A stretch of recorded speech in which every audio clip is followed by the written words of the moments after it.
بسم اللہ الرحمن الرحیم۔ السلام علیکم۔ اللہ تعالیٰ کے فضل و کرم سے ہم نے ایک سلسلہ شروع کر رکھا ہے جس میں ہم قرآن شریف کی کسی ایک صورت کا انتخاب کرتے ہیں اور اس کا ہم ترجمہ دیکھتے ہیں اور اس کا ہم تھوڑی سی مفہوم پہ اور تشریح پہ روشنی ڈالتے ہیں۔ میری کوشش ہوتی ہے کہ میرا وائس نوٹ 10 منٹ سے زیادہ نہ ہو، تو اس لیے میں عربی کا متن نہیں پڑھتا اور ترجمہ اور تشریح ہم لوگ اردو میں ہی دیکھتے ہیں۔ تو شروع کرتے ہیں اس کے ترجمے سے کہ بسم اللہ الرحمن الرحیم۔ اللہ کے نام سے شروع کرتا ہوں جو بڑا مہربان نہایت رحم کرنے والا ہے۔ اے اوڑھنے والے، رات میں قیام کیا کیجیے مگر تھوڑی رات، آدھی رات یا اس سے کچھ کم یا اس سے کچھ زیادہ، اور قرآن کو خوب ٹھہر ٹھہر کر پڑھیے۔ ان قریب ہم آپ پر ایک بھاری بار ڈالیں گے۔ بے شک رات کا اٹھنا نفس کو خوب پامال کرتا ہے اور سیدھی بات نکلتی ہے۔ بے شک دن میں آپ کے لیے بڑے کام ہیں۔ آپ اپنے رب کا ذکر کرتے رہیے اور سب کچھ چھوڑ کر اسی کے ہو جائیے۔ وہ مشرق و مغرب کا مالک ہے، اس کے سوا کوئی معبود نہیں، سو آپ اسی کو کارساز بنائیے۔ جو کچھ وہ کافر کہتے ہیں اس پر صبر کیجیے، اچھے انداز سے ان سے کنارہ کش ہو جائیے۔ مجھے اور ان جھٹلانے والوں کو جو ناز و نعمت میں رہتے ہیں چھوڑ دیجیے اور ان کو تھوڑی سی مہلت دیجیے۔ بے شک ہمارے پاس بیڑیاں اور جہنم ہے اور حلق میں اٹکنے والا کھانا اور دردناک عذاب ہے۔ جس دن زمین اور پہاڑ لرزنے لگیں گی اور پہاڑ بھربھرے ٹیڑے ہو جائیں گے، ہم نے تمہاری طرف بھی تم پر گواہی دینے والا رسول بھیج دیا ہے، جیسا کہ ہم نے فرعون کے پاس ایک رسول بھیجا تھا۔ پھر فرعون نے رسول کی نافرمانی کی تو ہم نے اس کو سختی سے پکڑ لیا۔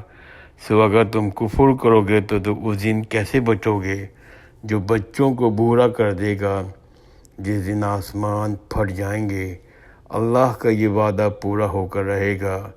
بے شک یہ قرآن ایک نصیحت ہے، سو جو چاہے اپنے رب کا راستہ اختیار کرے۔ بے شک یہ قرآن ایک نصیحت ہے، سو جو کوئی چاہے اپنے رب کا راستہ اختیار کرے۔ بے شک آپ کا رب جانتا ہے آپ اور آپ کے ساتھ والوں میں ایک جماعت 2/3 اور آدھی رات اور تہائی رات نماز تہجد میں کھڑی رہتی ہے، اور رات کا دن کا صحیح اندازہ اللہ ہی کو ہے۔ اس کو معلوم ہے کہ تم اس کو پورا نہ کر سکو گے، اس لیے اس نے تم پر مہربانی فرمائی۔ سو تم جتنا قرآن آسان سے پڑھ سکو پڑھ لیا کرو۔ اس کو یہ بھی معلوم ہے تم میں سے بعض بیمار ہوں گے، بعض روزی کی تلاش میں ملک میں سفر کریں گے اور بعض اللہ کی راہ میں جہاد کریں گے۔ سو جتنا آسانی سے پڑھ سکو تو اس میں پڑھ لیا کرو اور نماز قائم کرو، زکوٰۃ دیتے رہو اور اللہ کو قرض حسنہ دو جو تم بھلائی اپنے لیے آگے بھیجو گے۔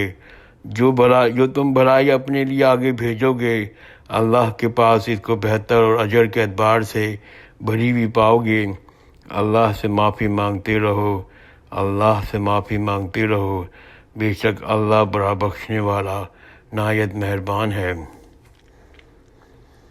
یہ سورہ مزمل ہے، یہ مکی صورت ہے، اس کی 20 آیتیں ہیں اور 2 رکوع ہیں، اور اس کا جو نام سورہ مزمل ہے یہ آیت کے الفاظ کے اوپر، جو پہلی آیت ہے اس کے الفاظ المزمل پہ ہی سورہ کا نام دیا گیا ہے۔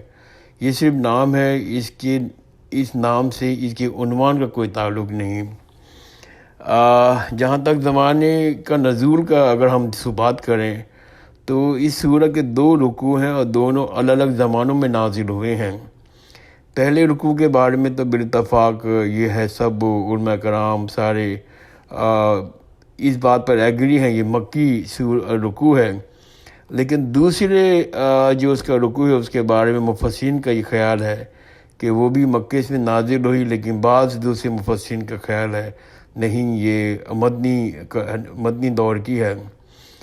اور اگر اس کی موضوع پہ روشنی ڈالی جائے تو پہلی 7 آیاتوں میں رسول اللہ صلی اللہ علیہ وآلہ وسلم کو حکم دیا گیا ہے کہ جس کار عظیم کا بار آپ پر ڈالا گیا ہے، اس کی ذمہ داریاں سنبھالنے کے لیے آپ اپنے آپ کو تیار کریں۔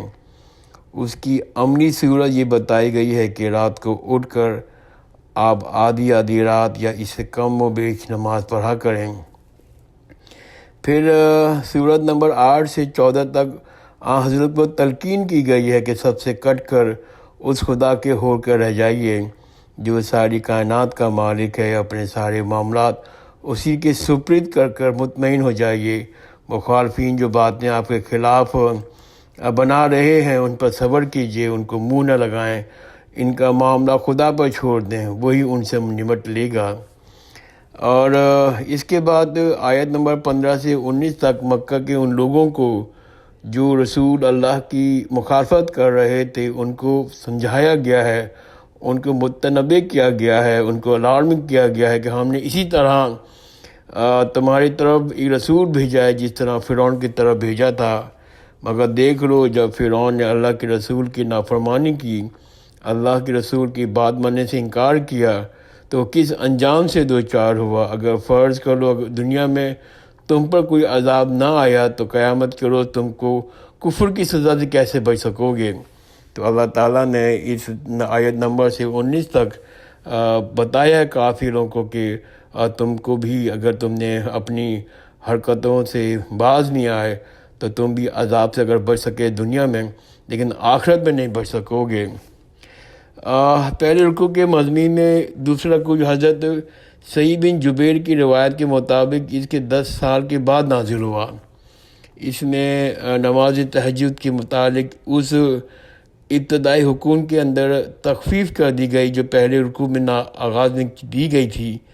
اب یہ حکم دیا گیا کہ جہاں تک تہجد کی نماز کا تعلق ہے وہ تم جتنی بآسانی پڑھ سکے پڑھ لیا کرو، لیکن مسلمانوں کو اصل اہتمام جس چیز کا کرنا ہے وہ یہ ہے کہ وہ 5 وقتہ فرض نماز پوری پابندی کے ساتھ قائم کرے، نماز کے ساتھ ساتھ وہ فریضہ زکوٰۃ کو ٹھیک ٹھاک ادا کرے اور اللہ کی راہ میں اپنے مال خلوص نیت کے ساتھ صرف کرے۔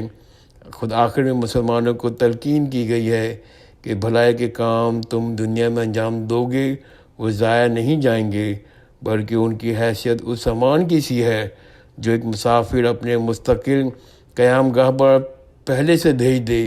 اللہ کے ہاں پہنچ کر تم وہ سب کا سو جو تم نے نیک عمل کیا ہے موجود پاؤ گے جو دنیا میں تم نے آگے بھیجا ہوگا، اور پیشگی سامان نہ صرف یہ کہ اس سامان سے تم بہتر پاؤ گے جو تم نے دنیا میں چھوڑ جانا ہے۔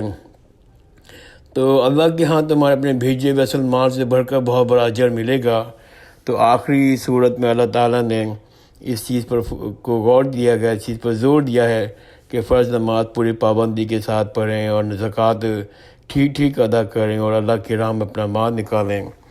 تو سورہ مزمل کا تھوڑی سی میں نے معنی میں روشنی ڈالی ہے، اگر کسی صاحب کو کوئی ترجمے کے معاملے میں ڈسکس کرنا ہے تو وہ بغیر جھجک مجھ سے کانٹیکٹ کر سکتا ہے۔ جزاک اللہ خیر، خدا حافظ۔